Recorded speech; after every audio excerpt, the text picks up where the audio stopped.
The hearing will come to order. Based on Senator Cantwell's staff assurance that we could start without her and she's on the way, we're going to do that. We've got an 11 o'clock vote scheduled today, and because of that, we've asked the witnesses to give us an opportunity to let us look at your written testimony and ask questions, and so we'll be moving quickly here as we get started. Certainly, we're glad our witnesses are here today. The Honorable Lori Gill, the mayor of Pierre, South Dakota. How we get someone from Pierre to be here with Chairman Thune, the chairman of the full committee, is a shock to all of us. But Mayor, we're glad you're here. Spencer Dickerson, the executive director of the U.S. Contract Tower Association, which is an affiliate organization of the American Association of Airport Executives. Mr. Mark Baker, President and CEO of the Aircraft Owners and Pilots Association, and Dr. G. Smith, Professor Emeritus at Embry-Riddle Aeronautics University. We're pleased that you are all here. I certainly want to recognize that there are family members here of the victims of Colgan Air Flight 3407. Your presence here today is a reminder to us that aviation safety must be the primary goal of this subcommittee and the Congress as it deals with FAA issues.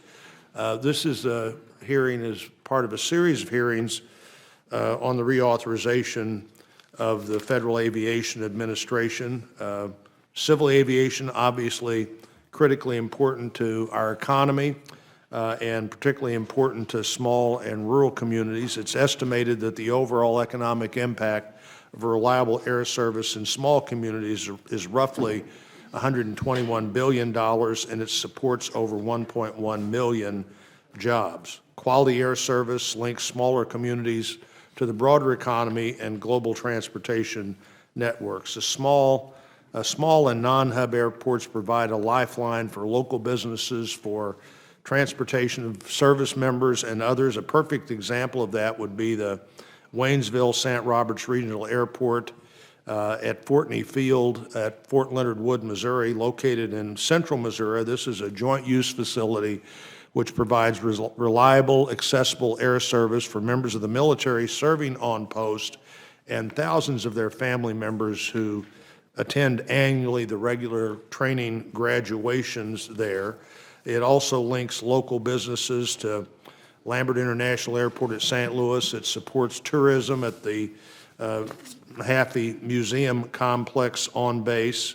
And that's only one of a lot of small airport stories around America where the airport being linked up to the greater network makes all the difference in the world, and where commercial air service at those airports really matters. General aviation, also an important part of the responsibility we have here. It encompasses a range of non-commercial operations, including private pilots that fly small planes, gliders, hot air balloons, homemade aircraft, as well as sophisticated jet aircraft that's part of the daily business flow of the country.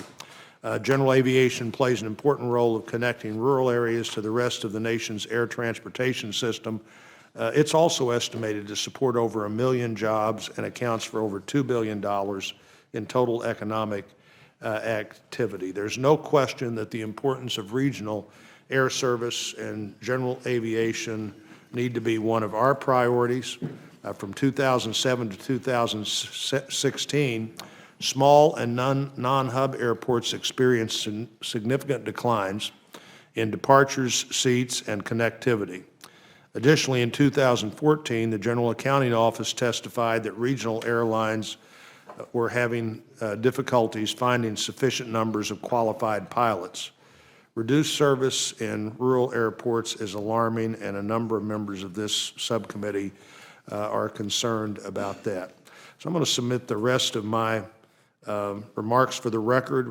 We, of course, are going to be looking at and want to talk about the contract tower program, small community air service, some of the elements that we put in the Senate version of FAA reauthorization last year that turned out to be more of a temporary extension. But Senator Cantwell and I are both committed to have the best bill we can possibly produce, and if possible, get that done by the end of this current extension of FAA, and I'm glad that she and I are working together on this committee, and turn to her for her remarks. Thank you, Mr.